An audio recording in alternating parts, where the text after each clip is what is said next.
Eh bien salut tout le monde, c'est AZK. Aujourd'hui on se retrouve pour le troisième épisode de mon portefeuille 2023. On va changer quelques stratégies aujourd'hui et on va commencer par voir le DCA que j'ai fait sur Bitcoin. Pour ceux qui auraient vu ma vidéo récente sur Mint Finance, j'avais fait un DCA avec Bitcoin dans cette vidéo. Et justement, ce DCA est terminé, c'est celui que je fais sur mon portefeuille 2023. Et j'ai pu acheter du coup 100 $ de Bitcoin avec une moyenne d'achat autour de 21 923 $. C'est pas incroyable, on peut comparer ce que ça aurait donné par rapport au lump sum. Le lump sum en fait c'est quand on fait un achat une seule fois d'un seul coup. Donc si j'avais tout acheté le premier jour où j'ai lancé ce DCA, le 11 janvier, il y a une sacrée différence, j'ai fait moins 20% avec mon DCA, donc j'aurais eu 574 000 Satoshi à peu près si j'avais fait un lump sum, si j'avais tout acheté d'un coup. Donc là, pour le coup, le DCA, c'était un mauvais choix. Évidemment, je ne pouvais pas anticiper qu'il allait avoir une plutôt bonne hausse sur Bitcoin d'un coup, donc forcément, ça rend le DCA beaucoup moins intéressant. Et c'est vrai que quand on fait un DCA, les statistiques ne sont pas de votre côté. Généralement, sur des positions relativement safe, quand on est plutôt sur des points bas de marché, le lump sum va avoir tendance à battre le DCA à plat de couture, parce que en fait, si vous achetez sur un point bas, peu importe si vous êtes tout en bas ou un peu plus haut que le point bas, ce sera toujours mieux que d'acheter petit à petit pendant que ça monte. Enfin toujours, tout est question de proportion bien évidemment. Alors j'ai déjà retiré mes bitcoins, c'est pour ça que la case est grisée ici, je peux plus le faire, ils sont déjà dans mon portefeuille. Enfin à vrai dire, ils sont plus dans mon portefeuille puisque je les ai déjà déposés sur AAV. Tant qu'à faire, ça me permet d'être plus large par rapport à l'emprunt que j'ai fait en sushi. On sait jamais, si vraiment le token flambe dans la journée, j'ai un petit peu plus de mou, je suis plus flexible si jamais il y a un mouvement de marché que je ne peux pas anticiper. Parce qu'évidemment, si le prix du sushi augmente trop, je vais me faire liquider, ça veut dire que je vais garder mon emprunt, mais je vais perdre mon collatéral, parce que AAV va devoir se servir de mon collatéral pour racheter mon emprunt. Bref, toutes ces transactions, elles ont été mises à jour, que ce soit sur mon tableur ou sur mon suivi de crypto. D'ailleurs, je le précise, mon tableur, vous pouvez le retrouver dans la description de cette vidéo, vous avez le droit de le copier et de l'utiliser personnellement. Alors à présent, on est sur Revert Finance, c'est un outil qui me permet de voir mes poules de liquidité, parce que j'en ai encore une sur Uniswap. J'avais dit qu'on irait explorer dans cet épisode les compound fees, finalement j'ai changé d'avis, je vais arrêter Uniswap pour le moment, je reprendrai peut-être plus tard sur cette année de staking, parce qu'il y a des choses assez intéressantes à faire avec Uniswap. En tout cas pour l'instant j'ai envie de sortir, donc c'est pas grave, j'ai un petit peu d'impermanent loss, on peut voir ici que mon PNL est de moins 3 $. C'est pas très grave parce que les unis que j'ai achetés ils valent plus qu'au début. Donc je vais faire comme la semaine dernière avec les AAV, je vais considérer que mes unis ont été vendus et je vais tout ressortir en stablecoin. Donc je suis sur ma pool de liquidité sur Uniswap, je vais retirer les liquidités, je vais récolter les frais, je vais tout passer en USDC, je vais tout noter dans mon tableur et on se retrouve quand c'est fini. Ça y est, c'est noté, j'ai vendu mes unis autour de 6,8 $. Alors je suis forcément en dessous du prix du marché vu qu'on a les impermanent loss, mais je m'en sors quand même plutôt bien puisque j'ai 24 $ de plus-value. Avec les AAV qu'on a vendus cette année, pour l'instant on est à 74 $ de plus-value. Et si on regarde la valeur du portefeuille au global, je suis à un peu plus de 3800 $. Donc sachant qu'on a commencé l'année avec à peu près 3000 $, je suis largement sur un plus 20% depuis le début de l'année, je suis assez content pourvu que ça dure.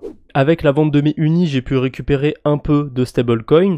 Et qu'est-ce que je vais faire ? Eh bien, je vais les faire travailler sur MetaVault. Alors, c'est un fork de GMX, donc une plateforme qui est assez connue pour permettre de trader sur la DeFi avec de l'effet de levier. Et la petite particularité de MetaVault, c'est juste que c'est sur Polygon. Et ils ont le MVLP, c'est exactement comme sur GMX. C'est une sorte de panier de devises qui va rester relativement stable parce qu'il est composé en partie par des stablecoins. Et on voit son prix actuellement, c'est autour de 85 centimes.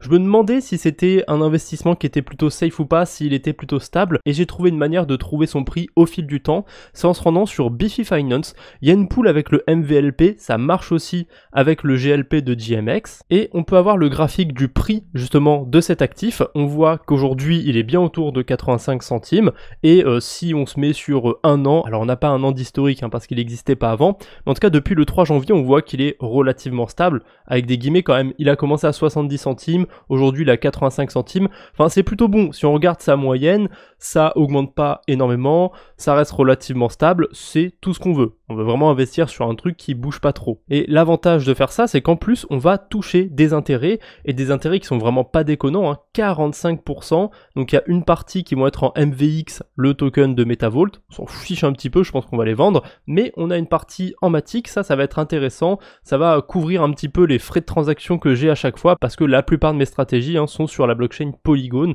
je le précise pas dans toutes les vidéos, mais là depuis le début de celle-ci en tout cas, on n'est que sur Polygon. Bref, je vais ajouter des liquidités sur ce fameux MVLP, donc je peux rentrer avec n'importe quelle crypto qui compose ce panier de devises. Là, je vais choisir pour le coup l'USDC. Alors, selon la crypto que vous allez choisir aussi, vous aurez des frais plus ou moins élevés. Ça va dépendre de si la crypto est beaucoup représentée dans le panier de devises ou pas. Ça dépend aussi peut-être des risques. Je sais pas exactement ce qui caractérise les frais. En tout cas, pour l'instant, on peut voir que il y en a quasiment aucun sur AAV. Par contre, j'ai remarqué un truc. Là, c'est les frais qu'on a quand on dépose. Et si on regarde les frais quand on retire des liquidités, c'est l'exact opposé. Les cryptos avec le moins de frais en dépôt, c'est celles qui en auront le plus en retrait. Donc faites attention si vous voulez ajouter des liquidités et sortir pas longtemps après. Suivez bien votre investissement pour être sûr de pas faire de bêtises. Bref, j'approuve les USDC et je vais pouvoir les déposer. J'ai passé mes transactions, j'ai mes MVLP maintenant et j'ai plus qu'à attendre qu'ils me fassent des intérêts. J'ai pas besoin de refaire une transaction pour les staker ou quoi que ce soit. Ils commencent déjà à me faire des intérêts, donc on reviendra dans une semaine, 2 semaines, peu importe, et on verra combien ça a rapporté, si c'était un bon investissement ou pas. Au passage, tant que je suis sur MetaVault, j'ai vu qu'il y avait un onglet parrainage. Alors c'est un petit peu comme sur Binance et la plupart des plateformes centralisées du coup. Ils vous proposent, grâce au lien d'affiliation, d'avoir des réductions de frais. Alors cette vidéo elle est pas du tout sponsorisée en partenariat avec MetaVault, j'ai juste découvert ça. Donc si jamais vous avez envie de tester, dans la description tant qu'à faire, je mettrai le lien de parrainage de mon portefeuille 2023. On sait jamais, ça peut rajouter quelques dollars dans le challenge, je suis preneur. Je vous rappelle que l'objectif de base c'est de revenir aux 5000 $ que j'avais investi début 2022 avant de commencer justement ce challenge. Voilà, j'avais perdu 2000 $ quand même en 2022, c'est assez chaud. Et pour terminer, je voulais juste vous partager d'autres protocoles similaires à MetaVault.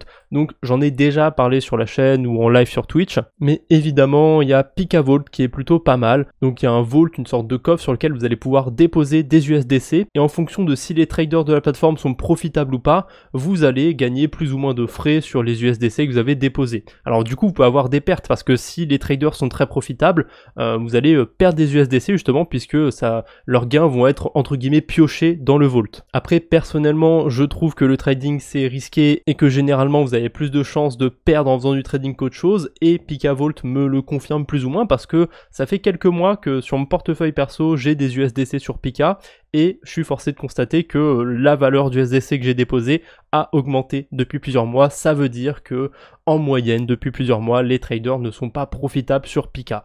Voilà, ça veut pas dire qu'il y a personne qui gagne évidemment, ça veut dire quand même qu'en moyenne ils sont pas profitables.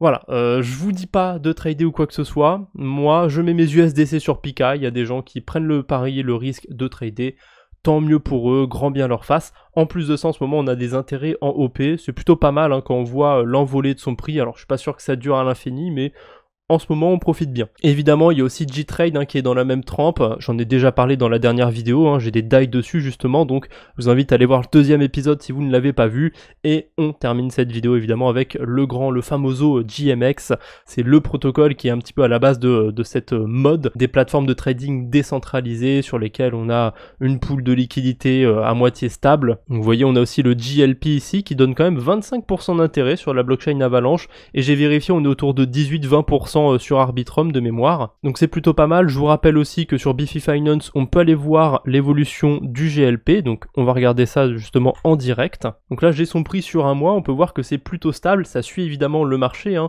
sur le mois de janvier je vous rappelle qu'on a eu un petit peu de hausse, donc forcément comme c'est un panier de devises ça va se répercuter dessus, mais je trouve ça plutôt intéressant d'investir sur ce genre d'actifs, surtout que ça nous permet d'avoir des intérêts qui sont très élevés. Bref, c'est tout pour aujourd'hui, j'espère que cette série de vidéos vous plaît. On se retrouve bientôt j'espère pour l'épisode 4. D'ici là, portez-vous bien. Allez, salut tout le monde!